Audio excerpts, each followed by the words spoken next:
매일 성경 묵상 나눔 7월 6일 수요일입니다. 히브리서 4장 14절에서 5장 10절을 묵상합니다. 오늘의 본문을 읽습니다. 그러므로 우리에게 큰 대제사장이 계시니 승천하신 이 곧 하나님의 아들 예수시라. 우리가 믿는 도리를 굳게 잡을지어다. 우리에게 있는 대제사장은 우리의 연약함을 동정하지 못하실 이가 아니요 모든 일에 우리와 똑같이 시험을 받으신 이로되 죄는 없으시니라. 그러므로 우리는 긍휼하심을 받고 때를 따라 돕는 은혜를 얻기 위하여 은혜의 보좌 앞에 담대히 나아갈 것이니라. 대제사장마다 사람 가운데서 택한 자이므로 하나님께 속한 일에 사람을 위하여 예물과 속죄하는 제사를 드리게 하나니 그가 무식하고 미혹된 자를 능히 용납할 수 있는 것은 자기도 연약에 휩싸여 있음이라. 그러므로 백성을 위하여 속죄제를 드림과 같이 또한 자신을 위하여도 드리는 것이 마땅하니라. 이 존귀는 아무도 스스로 취하지 못하고 오직 아론과 같이 하나님의 부르심을 받은 자라야 할 것이니라. 또 이와 같이 그리스도께서 대제사장이 되심도 스스로 영광을 취하심이 아니요 오직 말씀하신 이가 그에게 이르시되 너는 내 아들이니 내가 오늘 너를 낳았도다 하셨고 또한 이와 같이 다른 데서 말씀하시되 내가 영원히 멜기세덱의 반차를 따르는 제사장이라 하셨으니 그는 육체에 계실 때에 자기를 죽음에서 능히 구원하실 이에게 심한 통곡과 눈물로 간구와 소원을 올렸고 그의 경건하심으로 말미암아 들으심을 얻었느니라.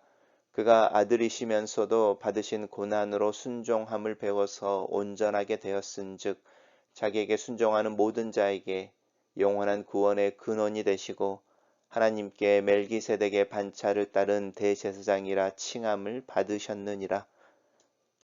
오늘의 본문은 세 개의 단락으로 나누어져 있습니다. 첫 번째 단락입니다. 그러므로라고 시작하는 부분들은 그 앞전에 있는 문맥이나 또 본문을 이어받아 이제 결론처럼 제시하고 있다라는 것을 의미합니다. 우리 어제 묵상했던 맨 마지막의 부분은 하나님의 말씀이 살아있고 운동력이 있다는 것이었습니다. 그래서 우리의 육체죠.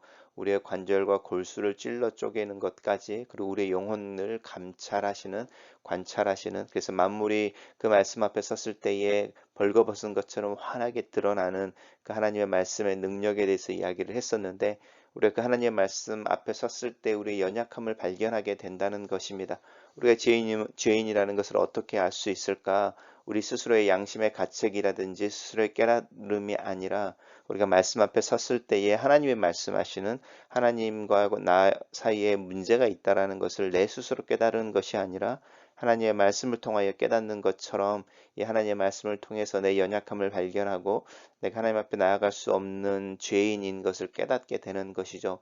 그러므로라고 하는 부분입니다. 그렇게 말씀 앞에 서서 내 자신의 연약함과 부족함을 알고 있을 때 그 비어져 버린 그 큰 간격을 메울 수 있는 방법을 찾게 되는데 그 방법을 찾게 될 때 하나님의 제시한 그 간격을 메우는 다리 아니면은 또 다른 건너갈 수 있는 방법을 알게 된다. 그것이 바로 우리에게 큰 대제사장이 있다라는 것입니다.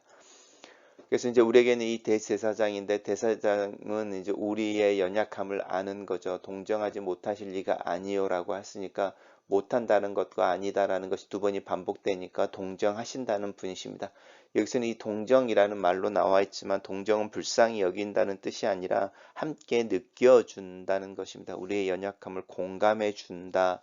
이것이 바로 예수 그리스도이시고 그 예수 그리스도는 바로 하나님의 아들이시다라고 하는 부분입니다. 그분이 어떻게 우리의 연약함을 공감하고 이해하는가 멀리서 하늘에서 내려다봐서 또 아니면 관찰해서 그분의 직관 때문에 우리의 연약함을 알고 계시는 것이 아니라 그분이 우리와 동일하게 경험하셨기 때문이라는 거죠.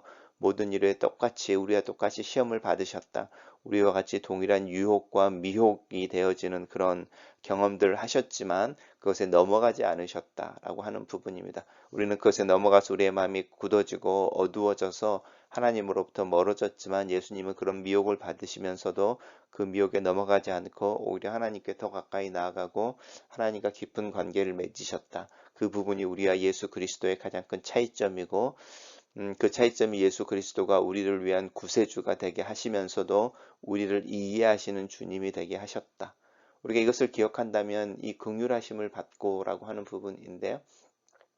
이 동정하신다는 거죠. 우리 연약함을 이해하시는 그 하나 예수 그리스도 안에 있는 하나님의 사랑을 경험하기 위해서, 그리고 때를 따라 돕는 은혜를 얻기 위해 우리가 그 미혹당하지는 그 순간에 그분이 그 미혹을 이기셨던 그 경험과 능력으로 우리가 그 미혹에 넘어가지 않게 도우시는 것을 경험하기 위해 예수 그리스도의 은혜의 보좌 앞에 더 담대히 나아갈 것이다 라는 것입니다. 왜 우리가 예배 마지막에 축도를 할 때 예수 그리스도의 은혜와 하나님의 사랑과라고 이 은혜라는 것을 예수 그리스도와 연관시키는가 한번 생각해 보시면 좋을 것 같습니다. 단락을 요약해 보겠습니다. 그러므로 우리에게 큰 대제사장이 계신다. 그는 우리의 연약함을 이해하신다. 그는 모든 일에 우리와 똑같이 시험을 받으셨지만 죄가 없으시다. 그의 은혜의 보좌 앞에 담대히 나아가라. 이렇게 요약했습니다. 두 번째 단락입니다. 두 번째 단락에서는 이제 대제사장이신 예수님에 대한 이야기를 했었는데, 그 대제사장의 자격을 이야기하면서 예수님이 어떤 분이신지를 한 번 더 이야기하고 있습니다. 대제사장의 자격의 첫 번째는 사람 가운데서 택한 자라는 것입니다. 사람이라는 것이죠. 그래서 사람을 위해 예물을 드리고 하나님 앞에 속지 않은 제사를 드리는 것이고, 자신이 사람이기 때문에 동일한 다른 사람들 이해하고 동일시할 수 있다라는 것입니다. 그래서 대제사장의 자격의 첫째는 사람들 가운데서 택함을 받는 자다라는 것이고요. 두 번째는 하나님의 부르심을 받은 자다라는 것입니다. 스스로 대제사장이 되는 것이 아니라 하나님의 선택, 하나님의 부르심의 근거에서 대제사장이 된다. 예수님은 사람이셨으면서 하나님의 선택감을 받은 진정한 대제사장이다 라는 이야기를 하고 있습니다. 단락을 요약해 보겠습니다. 대제사장은 사람 가운데서 택함을 받은 자로 자신을 대신하는 자들과 자신을 동일시하고 자신과 자신이 대신하는 자들을 위해 하나님의 사랑을 의지하도록 부르심을 받은 자이다. 이렇게 요약했습니다. 마지막 단락에서는 이제 이와 같이라고 이야기하고 있으니까 대제사장의 자격 두 가지, 사람 중에서 부르심을 받는다라고 하는 이 두 가지의 조건이 그리스도에게 적용되어졌다라는 것입니다. 그래서 이 스스로 영광을 취하심이 아니다라고 하는 것은 부르심을 받은 자로서라는 것이고, 그러면 하나님이 예수님을 부를 때 어떻게 부르셨느냐?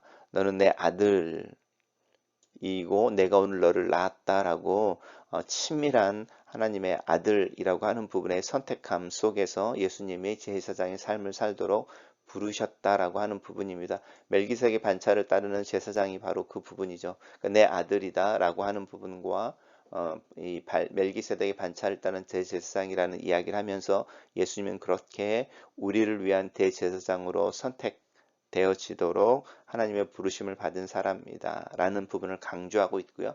이 멜기세덱이라는 사람은 아브라함이 자기 조카 롯이 이렇게 가나안에 있는 북쪽에 있던 연합군들에 의해 침공을 받을 때에 포로로 사로잡혀갔다는 소식을 듣고 400명의 군사들을 이끌고 밤낮을 쫓아가서 룻과 또 함께 붙잡혀갔던 이들을 구출해 올때 그 아브라함을 축복하기 위해 나왔던 살렘의 왕이었습니다. 처음 거기에 등장하고, 그리고 이 살렘 왕에게 아브라함이 자신이 뺏어왔던 전리품의 10분의 1을 내어주는, 그리고 하나님의 축복을 받는 장면이 나옵니다. 이 멜기세덱에 대해서 우리가 잘 알 수는 없는 부분인데, 그때 이미 멜기세덱은 하나님을 섬기는 자로 예루살렘 의미하는 거죠. 이 평화의 왕으로 또 제사장으로 등장하고 있습니다. 두 번째는 이제 사람이라고 하는 부분인 건데요. 선택하심 말고 사람이라는 부분을 이야기할 때 그가 육체에 계실 때에라고 하는 부분입니다. 그래서 육체에 계실 때에 우리와 동일한 모습으로 있었지만 그분은 순종을 받으셨다라, 순종함으로 이제 고난으로 순종함을 배워서 온전하게 되셨다라고 하는 부분이고, 이 고난으로 순종함을 배워 온전하게 됐다는 것의 핵심에는 무엇이 있냐면 하나님의 아들이심에도 불구하고 자신을 구원해서 죽음에서 구원하실 이에게 심한 통곡과 눈물이니까 큰 소리와 간절한 큰 소리와 눈물로 간구와 소원을 올렸다라는 것입니다. 누군가를 위한 중보와 또 자신의 필요와 하나님 앞에서 자신의 삶을 향한 또 자신이 하고 싶어하는 일들에 대해서 기도하셨다라고 하는 부분이죠. 이것이 이제 대제사장의 중보의 기도와 연관되어진다고 할 수 있습니다. 그래서 이제 두 가지를 동일하게 연결하면서 하나님의 선택함을 받은 아들로서 대제사장이고 육체 가운데 있어서 우리랑 동일한 어떤 삶을 살았지만 고난과 순종 속에서 온전하게 되신 분이시다라고 하는 이 두 가지를 예수님 안에서 성취되어져서 예수님은 진정한 대제사장이시다라고 하는 것이고, 그래서 그분은 자신을 순종하는 자들에게 영원한 구원의 근원이 되시고 하나님 앞에서 이제 대제사장이라 칭함을 받으셨다. 그러면 예수님이 지금 뭘 하고 계시는가라고 할 때 히브리서의 대답이 분명하게 나오죠. 그분은 하나님의 우편에 앉으셔서 우리를 위해 중보하시는 대제사장의 역할을 지금도 감당하고 계신다라는 것입니다. 단락을 요약해 보겠습니다. 그리스도는 하나님의 아들이시면서도 고난으로 순종함을 배워서 온전하게 되셔서 자기에게 순종하는 모든 자를 위한 영원한 구원의 근원이 되신 대제사장이시다. 이렇게 요약했습니다. 첫 번째 묵상 나눔입니다. 하나님의 말씀 앞에서 만물이 발가벗은 것처럼 드러난다. 성경을 통해서 나는 내가 하나님을 얼마나 슬프게 하며 하나님을 향해 얼마나 큰 죄를 지었는지를 깨닫는다. 나의 빛을 탕감해 주신 하나님은 스스로 부도가 날 만큼 내가 하나님께 끼친 손해가 크다는 것을 인정한다. 그리고 그 탕감의 은혜를 감사한다. 이 은혜가 나와 같이 동일한 인간이셨으나 나와는 다른 삶을 사셨던 예수 그리스도를 통해서 나에게 주어진 것을 믿는다. 하나님의 사랑이 예수 그리스도의 은혜를 통해 내 삶에 오늘 아침에 이 아침에도 흘러 들어온다. 나를 이해하시는 분, 나처럼 삶의 여러 상황 속에서 시험을 당하시는 분, 그래서 나를 더욱더 이해하시는 분이 계시는 것을 믿는다. 이분 앞에서 더 큰 긍휼함을 경험하고 나를 돕는 은혜를 얻기 위해 나는 더욱더 그 보좌 앞에 홀로 설 수 있어야 한다. 하나님의 말씀의 빛 아래 내 자신을 더욱더 자주 더 깊게 내어놓을 수 있어야 한다. 두 번째 묵상 나눔입니다. 대제사장의 자격은 첫째가 사람이어야 한다는 것이다. 당연해 보이는 이 사실이 예수 그리스도에게 적용된다. 예수 그리스도는 철저하게 한 사람으로 사셨다.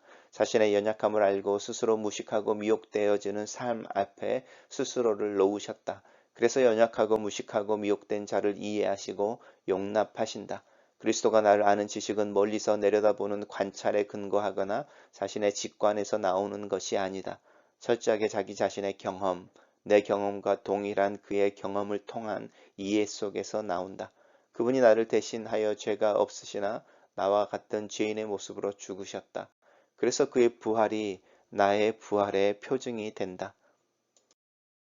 세 번째 묵상 나눔입니다. 대제사장의 직무는 자기 백성을 대표하여 대신하여 하나님 앞에 서는 것이다. 하나님 앞에 중보 기도와 중보하는 삶을 살아내는 것이 대제사장의 책임이다. 예수 그리스도께서는 하나님의 아들이심에도 불구하고 고단으로 순종함을 배우셨다.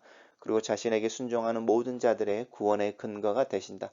그가 심한 통곡과 눈물로 간구와 소원을 올리고 경건한 삶을 통해 하나님 앞에서 의롭다함을 얻으신 것처럼 나 또한 간절한 기도와 경건의 삶을 살아야 한다.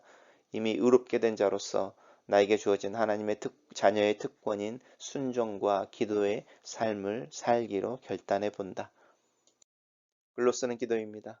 살아계신 하나님, 대제사장이신 예수 그리스도 안에 내 존재를 안전하게 내려놓습니다. 나와 같은 삶을 사신 그리스도 예수를 닮아가기를 원합니다. 심한 통곡과 눈물의 간구와 소원을 하나님께 내어놓는 아침의 기도가 되게 도와주시옵소서. 예수 그리스도를 닮아 나 또한 하나님의 자녀로 오늘 하루를 믿음으로 살기를 원합니다. 순종하는 하루가 되게 하시옵소서. 나를 이해하시고 용납하시는 예수 그리스도 안에서 오늘 하루 하나님의 사랑을 더욱더 더 깊이 알고 경험하는 축복을 주시옵소서. 예수님 이름으로 기도합니다. 아멘.